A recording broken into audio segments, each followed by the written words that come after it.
Welcome to Three Simple Things, a Gennari Aronson series of tips and information from our corporate and transactional practice. Today's topic, non-disclosure agreements, or NDAs.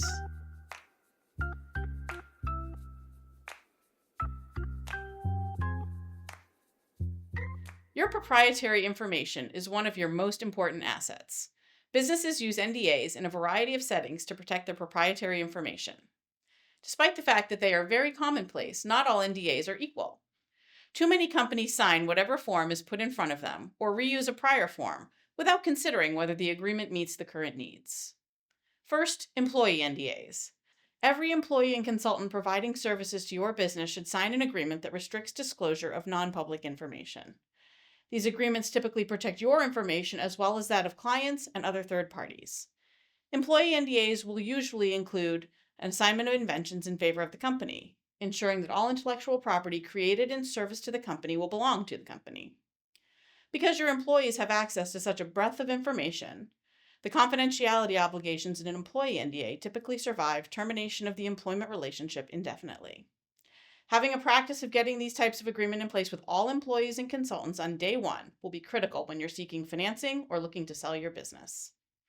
Second, general business relationships. Before you share any confidential information to start exploring a potential business relationship with another company, make sure to have an NDA in place to keep your information confidential and restrict the other party from using it outside of the relationship. These NDAs come in two standard varieties: one-way NDAs, where only one party will be sharing information, or mutual, where information will flow in both directions. Among the top things you'll need to consider before signing are how long you'll be able to share protected information, how long the confidentiality and non-use obligations will last, even if the agreement terminates, and with whom the recipient of information is allowed to share that information. Just its employees? Consultants? Affiliates? Context matters here. Key questions to consider are who will need to share information.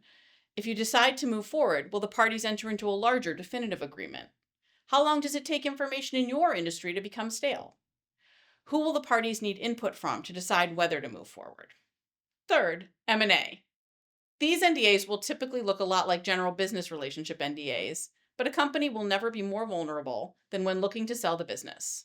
Interested parties will typically do a deep dive into your business and have significant exposure to key business information like customer information, pricing strategies, and intellectual property.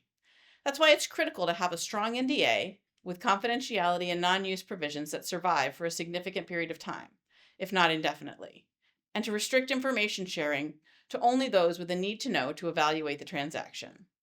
Potential buyers will also have access to your employees who may have questions about their job security after a sale, so you might also consider including a non-solicitation or non-hire of your employees, so interested parties who may be competitors don't use your M&A process as an opportunity to poach key members of your team.